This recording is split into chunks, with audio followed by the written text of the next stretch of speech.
ایک روز دوپہر سے کچھ پہلے عاصم اور عباد یروشلم سے کوئی 5 کوس دور پھر اس سرائے کے قریب پہنچ چکے تھے جہاں انہوں نے چند ہفتے قبل دمشق جاتے ہوئے ایک رات قیام کیا تھا۔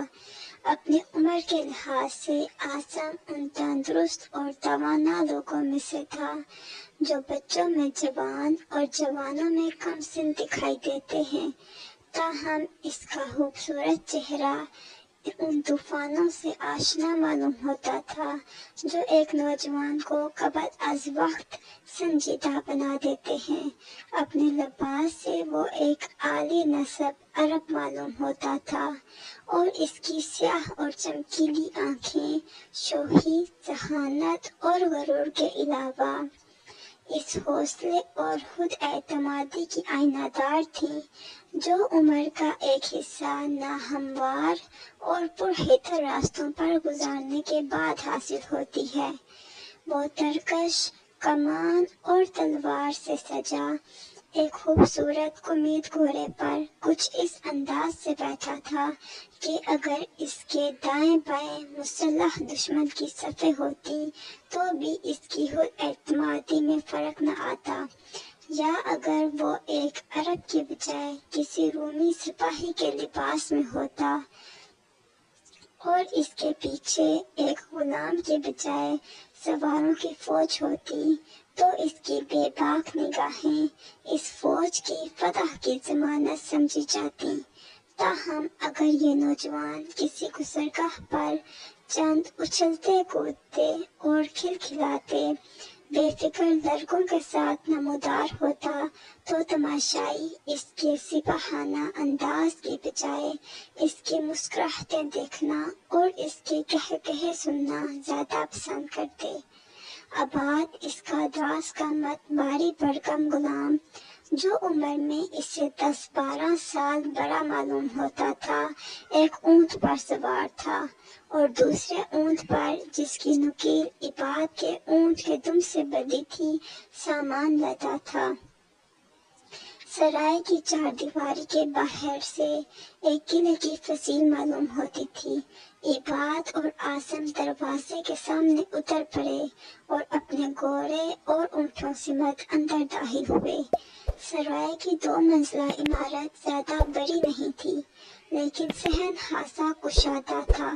برآمدے کے آگے لکڑی کے ستونوں پر کھجور کے تنوں اور پتوں کی چھت کے نیچے عام مسافروں کے لیے ایک طرف چٹائیاں بچھی تھیں اور دوسری طرف چند پوشیدہ میز اور تختے پڑے تھے۔ باقی صحن میں جگہ جگہ انجیر اور زیتون کے درخت تھے۔ بائیں ہاتھ کی دیوار کے ساتھ ایک طویل چھپر اسپتال کا کام دیتا تھا جس کے اندر چند گھوڑے اور باہر چند اونٹ بندھے ہوئے تھے اور قریب ہی چند مسافر درختوں کے چھاؤں میں سستا رہے تھے۔ 4 یہودی ایک میز کے گرد بیٹھے جوا کھیل رہے تھے۔ ان سے تھوڑی دور ایک قوی ہیکل شامی جو اپنی قیمتی قبا اور عمامے سے کسی قبیلے کا رئیس معلوم ہوتا تھا شراب پی رہا تھا اور ایک حبشی غلام ادب سے سر جھکائے اس کے قریب کھڑا تھا۔ شامی خنجر اور تلوار سے مسلح تھا اور شراب کے اثر سے اس کے چہرے کی حشویت درندگی میں تبدیل ہو رہی تھی۔ تیسری میز پر قبرص کے 2 عیسائی جو یروشلم کی زیارت کو آئے تھے کھانا کھا رہے تھے اور سرائے کا مالک ایک شگفتہ مزاج مصری جس کا نام فرمس تھا ان سے باتیں کر رہا تھا جب عاصم اور عباد اپنے گھوڑے اور اونٹوں کو درختوں سے باندھ رہے تھے۔ فرمس اچانک ان کی طرف متوجہ ہوا اور جلدی سے آگے بڑھ کر بولا، اگر آپ یہاں ٹھہرنا چاہتے ہیں تو ان اونٹوں کو یہاں باندھنے کی بجائے چرنے کو باہر چھوڑ دیں، میں ان کی حفاظت کے لیے ایک نوکر بھیج سکتا ہوں۔ عاصم نے جواب دیا، نہیں، ان پر سامان لدا ہے اور ہم یہاں سے ابھی روانہ ہو جائیں گے۔ میں عرب تاجروں کے ایک قافلے کے ساتھ شامل ہونا چاہتا ہوں۔ یہ لوگ اطفان اور قد قبائل سے تعلق رکھتے ہیں۔ 3 منزلوں تک میرا اور ان کا ساتھ ایک ہوگا۔ وہ مجھ سے چند دن پہلے روانہ ہو گئے تھے۔ شاید آپ کو ان کے متعلق کچھ معلوم ہو۔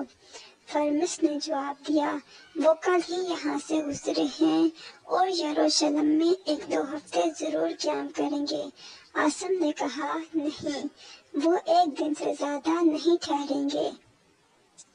عرب میں امن کے ایام ختم ہونے کو ہیں اور میری طرح ان کے لیے بھی کسی تاخیر کے بغیر گھر پہنچنا ضروری ہے۔ میں آج شام تک یروشلم پہنچنا چاہتا ہوں۔ آپ ہمارے لیے کھانے کا انتظام کر دیجیے۔ اگر آپ کا نوکر جس نے پچھلی دفعہ میرے گھوڑے کی نعل بندی کی تھی فارغ ہے تو اسے بلا دیجیے۔ میں نیلا لگوانا چاہتا ہوں اور ایسا کاریگر مجھے راستے میں کہیں نہیں مل سکے گا۔ یہ کام ابھی ہو جائے گا۔ پہلے یہ بتائیے آپ کا سفر کیسا رہا؟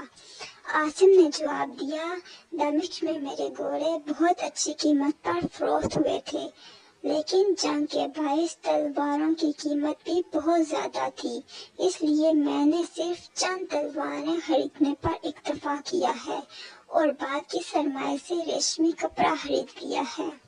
مجھے امید ہے کہ کپڑے کی تجارت سے مجھے اچھا خاصا نفع ہوگا اور اگر پھر مزید تلواروں کی ضرورت پیش آئی تو ہم محتاج سے سستی قیمت پر منگوا سکیں گے۔ فرمس نے سنجیدہ ہو کر کہا، میں دعا کرتا ہوں کہ اپنے وطن پہنچ کر تم یہ سنو کہ تمہاری جنگ ختم ہو چکی ہے اور تمہیں مزید تلواریں خریدنے کی ضرورت نہیں۔ عاصم نے جواب دیا، ہم واقعی جنگ سے تنگ آ چکے ہیں اور دونوں قبائل کے بیشتر خاندان امن کے خواہشمند ہیں، لیکن میرا خاندان ان میں سے نہیں ہے۔ میرے لیے اس سے بری خبر اور کوئی نہیں ہو سکتی کہ اوس اور خزرج کی جنگ ہمیشہ کے لیے ختم ہو چکی ہے۔